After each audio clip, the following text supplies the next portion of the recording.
Here's exactly how I set 2 records at IMG Academy and went D1 along the way. But if you're new to the channel, I'm Jacob Hanson, and I'm the owner of the Scholarship Speed System, and I've helped over 100 athletes completely transform their athleticism to help them get to the next level of college football.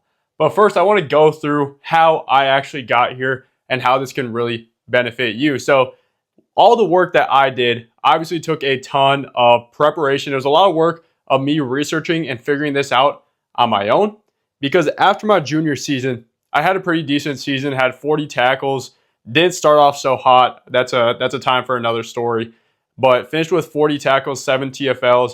But in springtime, I was going to be at home, and I knew I had to figure out how to train, or I'd come back and waste another semester, my last season of high school football, without being prepared because I didn't train properly over the 6 months of spring. So I spent really nights in my dorm room about the last month of my time at IMG Academy, just sitting in the books, reading triphasic trainings, different things from Cal Dietz, talking with my coaches at IMG to formulate this plan. And I've refined it over the last few years to build something that I now call the PRO framework: performance, readiness, and opportunity. That's exactly how I train my athletes, the over 100 guys that I have trained, to get them to the next level and have next level transformations. So really, I want to get into it, but first I kind of want to explain how this all fits together. What does this even mean? So first of all, it starts at performance.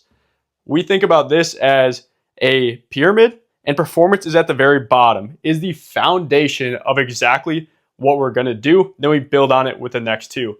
Our performance is really our actual athletic performance, because if we want to play D1 football, we have to be a D1 level guy. And that means if we are running a 5 flat 40, we squat 300 pounds, and we're not 6'8", it's going to be really hard to play D1 football. So we have to become the athlete that these D1 colleges want to recruit. But then next, once we became that athlete, we actually got to start to be pretty good at football on Friday nights and at camps. So that's where readiness comes in. With that, we look at how are we going to prepare for these games to make sure we can actually dominate when we get out there. We're not left behind by the other recruits, and we actually can perform when we're out there. So that's a lot of physical peaking your body for the games and mentally peaking yourself and getting in the proper arousal states and knowing exactly how you want to feel on game day so you can go score 5 touchdowns, get 20 tackles, whatever it is. And finally, opportunity. This is where it comes down to, you've done this right. You're at that D1 level athlete, or you're really close to it.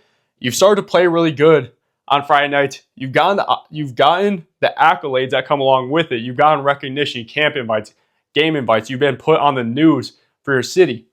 Finally, we need the opportunity. We need to leverage our Twitter and X profile, same thing now, to make sure that we are getting in front of the coaches that need to see it. Because, right, we can be a really good athlete, and a lot of times that will get you really far, right? These 5-star guys, they don't have to worry about this opportunity side because they're so good, these coaches want to find them.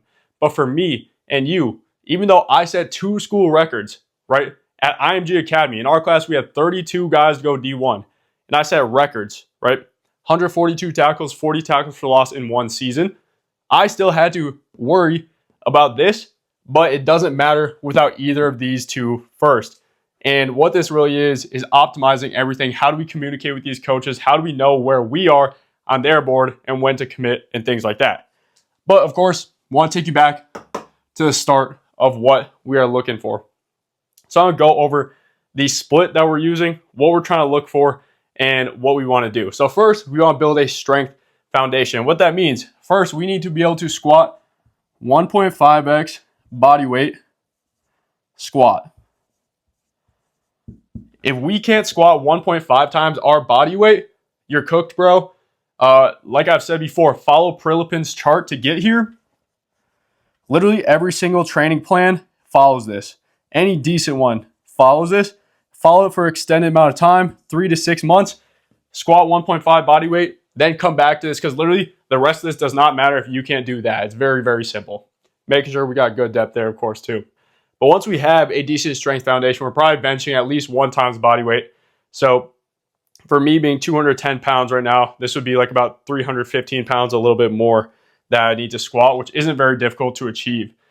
So once we're there, we have an adequate foundation. Obviously, there's always room to grow. I'm now squatting 545 pounds, so over 2x my body weight, but that was not necessary to become the athlete I am now, because once we're at this point, we need to look at the next elements on the force velocity curve. And if you're unfamiliar, it's kind of like something like this, where this is max strength up here,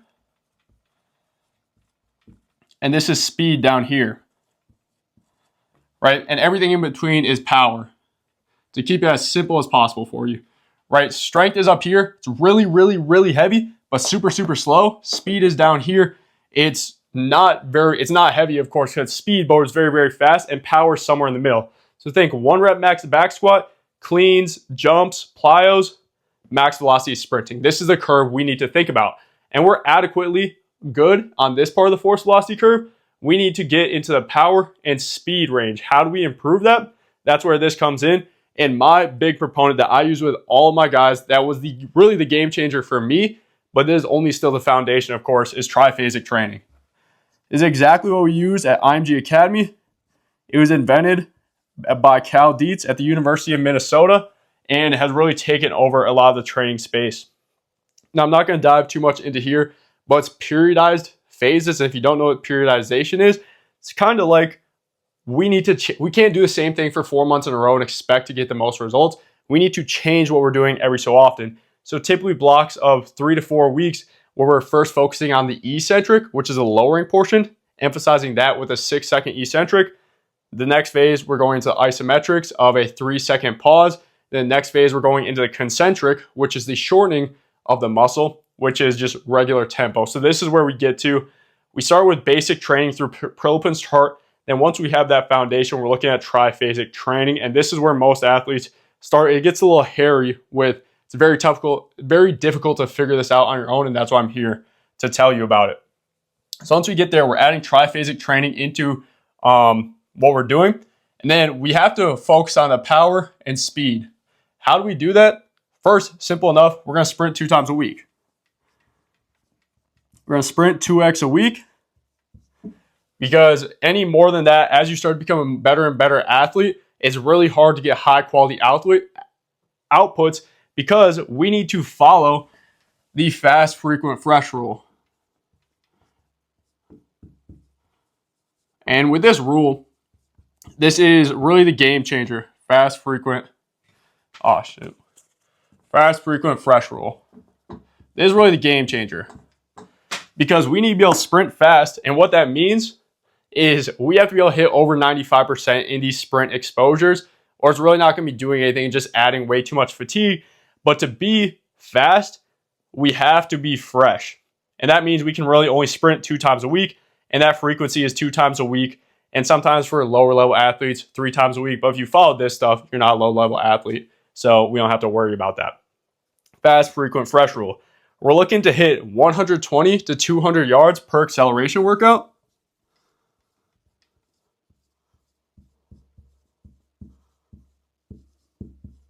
And this is all stuff that is covered for my athletes specifically for them. Because these are general guidelines, and it's going to get you somewhere, but it's really hard to get this individualized for exactly what you need if you don't have a really high level of knowledge or someone overlooking how to do this. Because I had to figure this out through working with multiple different people and quite honestly studying for hundreds of hours to understand all the stuff that made sense. Then really we're looking 30 to 60 yards for max velocity. And with that, one session should be focused on accel, one should be focused on max velocity, sometimes a third session of change of direction.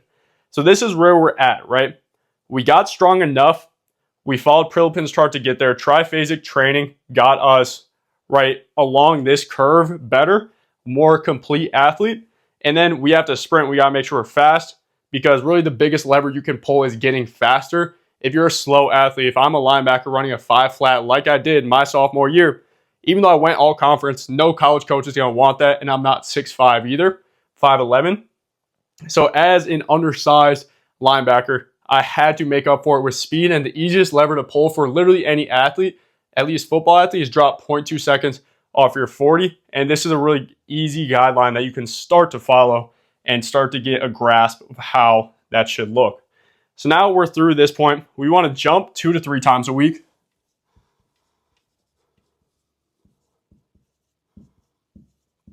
It's going to be super simple that we're incorporating with this. And then as well, to make sure that we're fresh for these sprints, another thing I want to hit on is for every 10 yards you sprint, and that's 10 yards of actual effort, not like cooling down, 10 yards, 1 minute rest. This is what we're looking for. 10 yards, 1 minute rest will allow you to be adequately rested for the training and make sure we're in a good spot from there. So this is at a really high level what we're looking to do for performance, because we need to become the athlete that these college coaches actually want to recruit. Because at the end of the day, when we get to college, we could get to Alabama because we had the exposure, we had the connections, but do you just want to be a blocking dummy for 4 years, or do you actually want to play? If you actually want to play, it's going to start here in the performance category of this pro framework that I built out and something I cover for all my athletes already.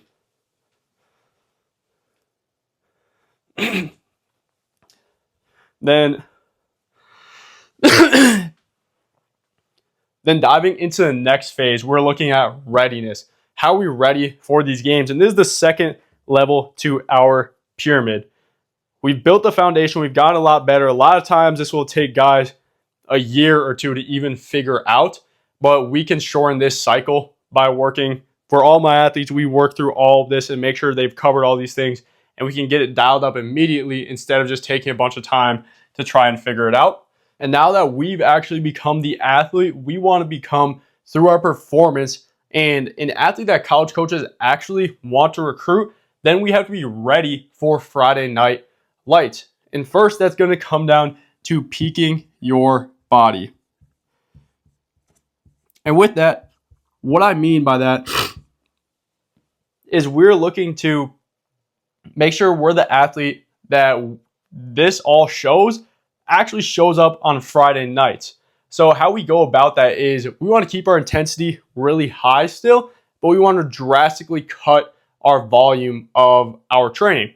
Because if we're doing this right, we're probably training like a dog, at least an hour to 2 a day. Hard work itself doesn't automatically mean you're getting the results and spending hundreds of hours in the gym. So maybe we're training 1 to 2 hours a day, and now we have to take all this and make sure it translates into Friday nights.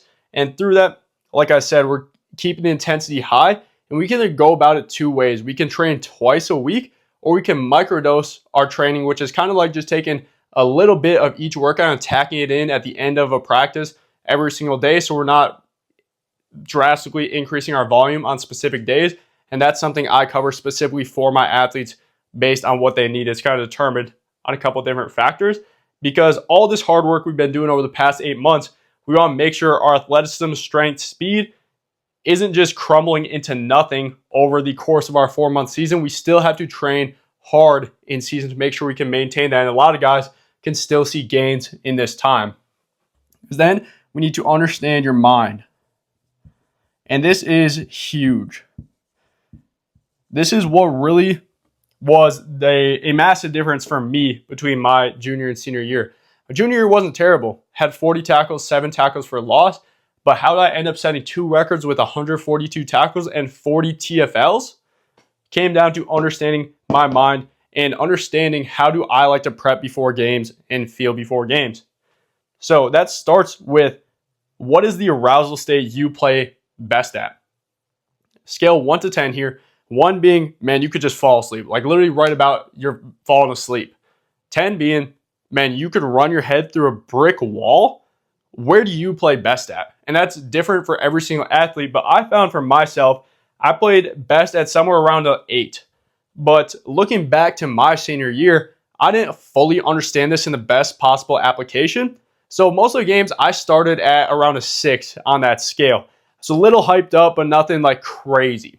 But as the game continued on, I started talking trash to the other guys and continued to heat up, seeing exactly what the offense is doing. A lot of times in the second half of games, I was sitting closer to an 8. And that's when I found I played best. I always had a better second half than first half because I didn't quite understand this to the best ability. And maybe if I did and knew how to get myself to an 8 in the first half of these games, instead of 142 tackles, I could have had 160, maybe even 170 if I simply knew how to do it.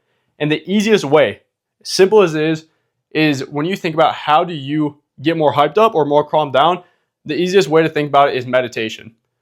When you're meditating, you want to be relaxed. And what do? You take a bunch of deep breaths. So when you're stressed out, what does someone tell you to do? Deep breaths, slow down. And that's how we reduce our arousal level. And it's the exact same thing if we're trying to increase it. We want to be at that state. Maybe it's an 8 out of 10 for you as well. How could I have done better? Think about someone who's about a back squat max. They're not going to be really slow. Before they get on that bar, they're probably like, they're breathing hard, they're breathing fast. Because if we can pick up our cadence of how fast we're breathing, automatically picks up our entire central nervous system and gets us into that hyped, amped up state that we need to be at. If I understood that better, if I understood my mind better, that's exactly what I would have changed to probably push me up to that 160 or 170 tackle range. But the next piece that we're going to look at is the 10-minute toughness. And this is a routine from one of the top sports psychologists in the entire field that I figured out going into my senior year. And this was a massive unlock as well with understanding that arousal state. This is something specifically I cover with all my athletes one-on-one to make sure it's properly dialed in for them. But we look at building an identity and a performance statement so we have cues in our mind during the game to know this is what I should be doing, this is how I should feel. We visualize properly, we use all 5 of our senses, and I have an exact framework on teaching my guys how to visualize properly because it's not as easy as simply closing your eyes and looking at what you're doing. There's a lot more ways to make it more beneficial. And one of the biggest unlocks I realized, crazy thing, I'm on the sideline of a game and I did my 10-minute toughness routine before the game. But then probably 2 or 3 drives in, playing a really bad team. So we're up a lot at this point, but I'm not playing my best. I get on the sideline, I close my eyes, I do my visualization properly and see myself getting a pick 6. What do you know? 3 plays later, I get the pick 6 in almost the exact same way that I saw it in my mind. That is the power of your mind and being able to see what you want to do when you do visualization properly. When you don't do it properly, that won't happen.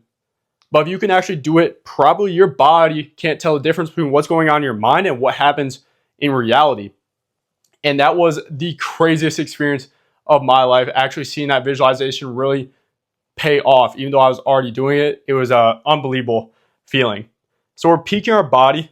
We understand our mind. We do the 10-minute toughness routine, which I have covered for all my athletes. Then we need to own our 90 minutes. And what this means is the 90 minutes before the game, we need to know exactly what we're going to do. And it's got to be the exact same thing every single time. Because we want to control all the variables as much as we can. Like we can't control the crowd or what stadium we're playing in. But we can control everything that's within our control. And that's what we need to do 90 minutes out at a very minimum. Because whenever I showed up to games, I would do the craziest warm-up routine ever. Even my head coach said, a guy he's coached at D1 levels, everything like that. He's like, I've never seen someone do such an intense pregame warm-up as Jacob, because I bring out the bands, I bring out the med balls, I do a bunch of potentiation work, I do a bunch of ground-based work, and I do a bunch of hip activation work to get me feeling great. Because I knew if I did that every single time, that's what allowed me to feel prepared heading into these games.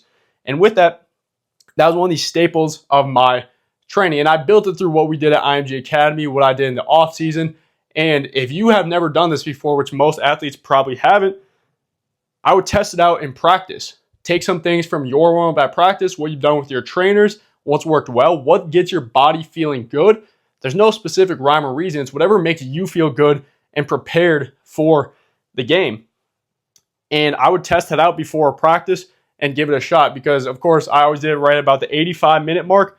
I'd get taped up after that, and then I'd go out. I think we went out the 45-minute mark.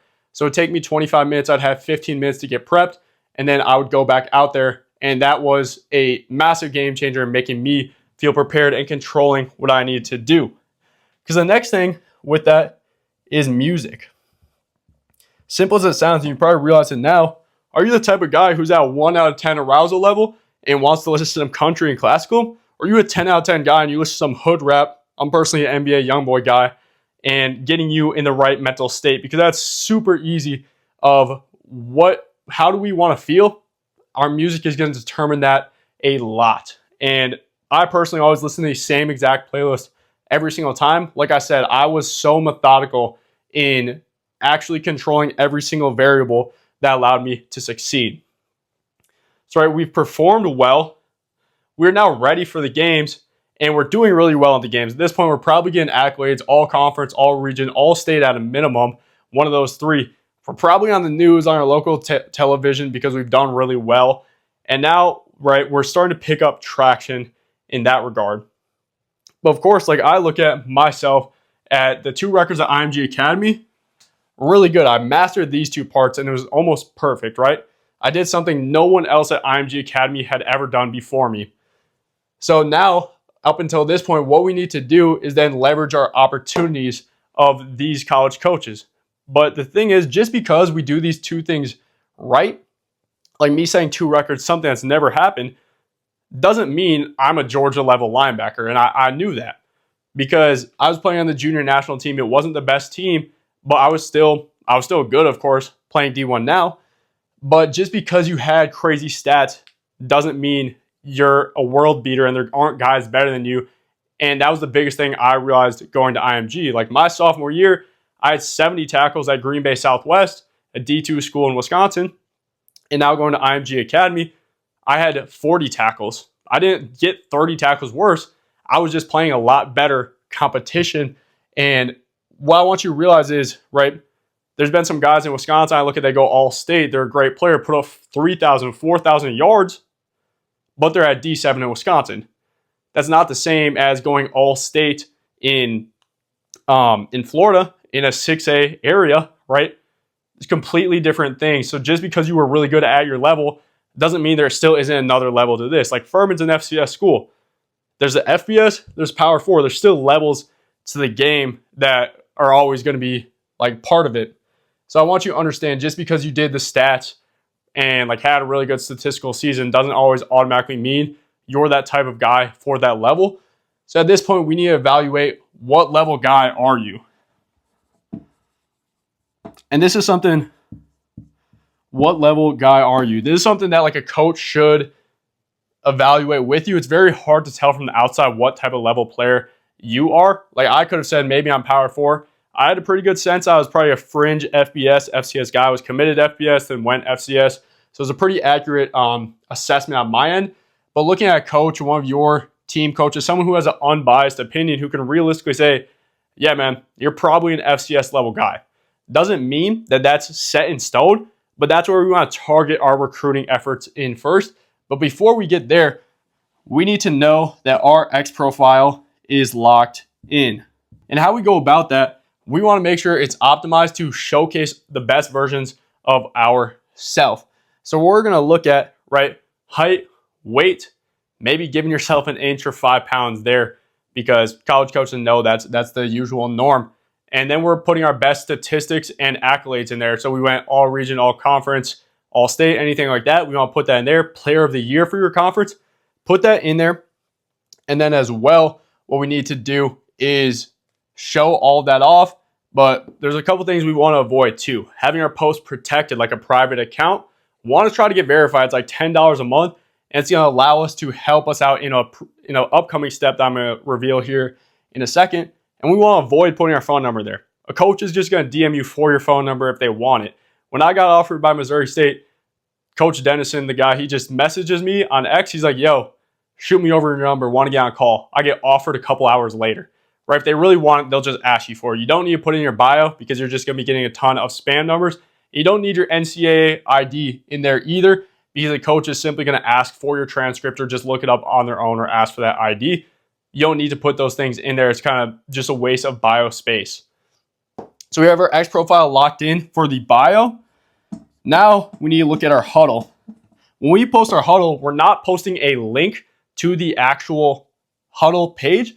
We're taking a screen recording with the actual, like, our highlight tape, right? We don't want music in the background. We don't need one of those intro slides with our names, our class, like our stats. They see that in your X profile. So that makes zero sense. And it's just putting more friction between a coach actually seeing your profile and then seeing you perform on the field. So instantly it goes straight into you playing. No title page, no music. It's a big turnoff for these coaches as well. And we're clearly circled or put an arrow. I personally prefer this circle.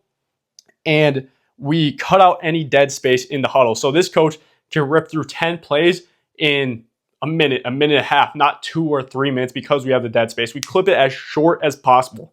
Like if your teammate gets you get a forced fumble, and your teammate has a long run, if you're not making a block at the end of that play, we don't need that in there. Coach doesn't care about your teammate. They're watching your highlight tape. So we have that huddle dialed in. That's our pinned post at all times. These coaches need to be able to see what we're doing right away. So we know the level we're playing at, we have the X profile, and we have our huddle. That's the first stage of actually getting these opportunities in front of us. Now we have to do coach messages, right?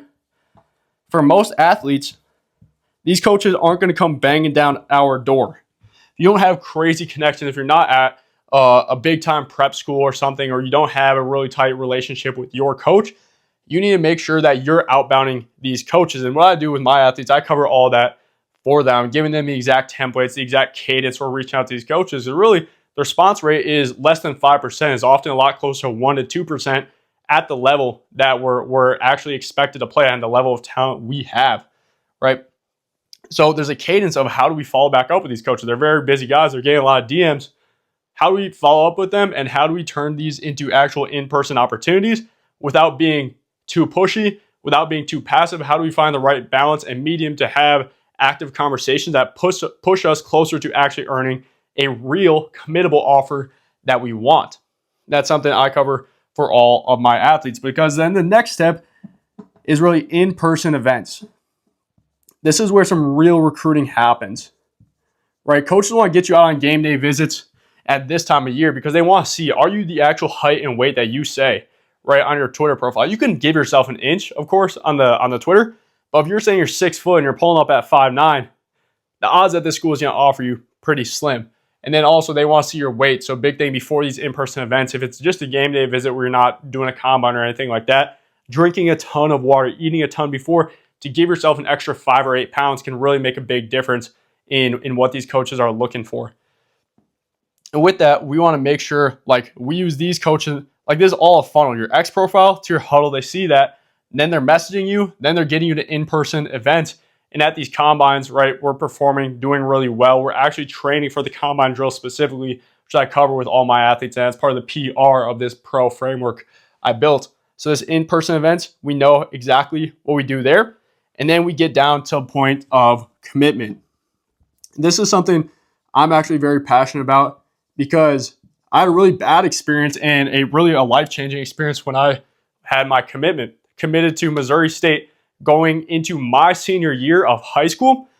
And what happened is midway through my senior year, the commitment got pulled for things outside of my control, right? Another athlete was going to stay back for a year when they expected to leave. And also I think there was a coaching change that came up that I didn't know about at the time. Quite honestly, it was a blessing in disguise because I would have been stuck at a school with a staff that didn't recruit me, which would have been rough for sure. But the big thing is determining our commitment and when we need to do it. Because I have an athlete who came through my program, Billy, and he's absolutely crushed it. He came in at 5'2", 40 after he went all region in Georgia. So the guy was a baller, but athletically, he did not stand out necessarily. So we used the performance part of our pro framework to make him become the athlete he needed to be. He dropped 0.4 off of his 40 in 2 months and added 9 inches to his broad jump. So now he's running the high 4.8s. And then we got him ready for combines he had this past spring. He went to Under Armour camps and he went to actual college camps, and he came in with 0 offers and left with 6 D1 offers. And including that, he earned one from his dream school, D1 FBS Georgia Southern, literally 10 minutes from his house, which was a crazy feeling for him. I was super happy for him. Because then at that point, we have to evaluate what school should Billy commit to. Should he commit before his senior year? Should he have committed to his first offer of Air Force? Or do we wait it out expecting we're going to get a couple more offers? And we determined he needed to commit before his senior year, take the pressure off a little bit, and he was really bought in with the school he decided. But we had to look at this staff as a whole and be like, is it a team that's been doing really well? Yeah, they've been doing good, but do we think this staff's going to stay around? Have they won the conference 1 year, back-to-back years? And we think the staff is going to bounce in a year or two and move up to Power 4. That was something we had to evaluate, but we believe the staff was going to stay around. He was absolutely in love with the school. And as you can probably guess, he committed to Georgia Southern, his dream school, 10 minutes from his house, after following this full pro framework, right? We did all the performance side of making him the athlete. We got him ready for his camps and combines this spring, and now we're continuing to work at the moment to get him ready to really have an all-state year for his senior year. And the opportunities of making sure this is all dialed in to get him down to a point of this commitment. Because, right, he wants to go to the NFL, and most guys going at the D1 level do. But we have to make sure the education and the school is a place we can see ourselves for 4 years that sets ourselves up for the next 40 years, right? We have to expand our time horizon when we're making big decisions like this and determine not only is this a school we want to be at first semester, but we want to graduate from here and actually have a good place and foundation that we set ourselves up for the next 40 years of our life. So this is my pro framework that I built through hundreds of hours of research, working through IMG, all my mentors, everything like that. I broke it down at a very high level here for you in a couple minutes. I'm trying to drop as much sauce as possible to get you where you need to go. And circling back on all this, we start the performance level of this pyramid, building the foundation, and then we leverage that to become the athlete we want. We became the athlete. Now we need to be ready to perform when it matters through this phase. And then we're getting the opportunities at the final level of the pyramid to reach our ultimate goals of playing some college football and some D1 football. So really, that is all of my pro framework. Now, if you don't want to leave your football journey and going through trying to figure out all this on your own, I take a select amount of guys on every month. It is invite only. But what you can do is fill out the application down below, and I will review that. We'll set a call together where me personally will hop on with you and your family, and we're going to go over exactly how we can get to your goals. But of course, I said this is invite only. There are a couple of requirements. Got to make sure we're getting done in the classroom, 3.0 GPA. We've played varsity before, and we've actually been to camp. So we've done a little bit of this pro framework on our own without even realizing it. But we need to make sure we've done those three things, and then you're qualified as a person like who could possibly work with me. We'll have that conversation to see if this is really the right fit for you, and then we'll evaluate from there on how we can partner up. But if not, no worries at all. I hope you got a ton of sauce about this video. Make sure if we didn't, go back, take a couple notes. Just hearing this doesn't do anything if we don't apply the information to what I actually gave you in your individual situation. But of course, this is how I set 2 records at IMG Academy, went 2 records, and went D1 in the process using my pro framework. But I will catch you guys in the next one. Peace.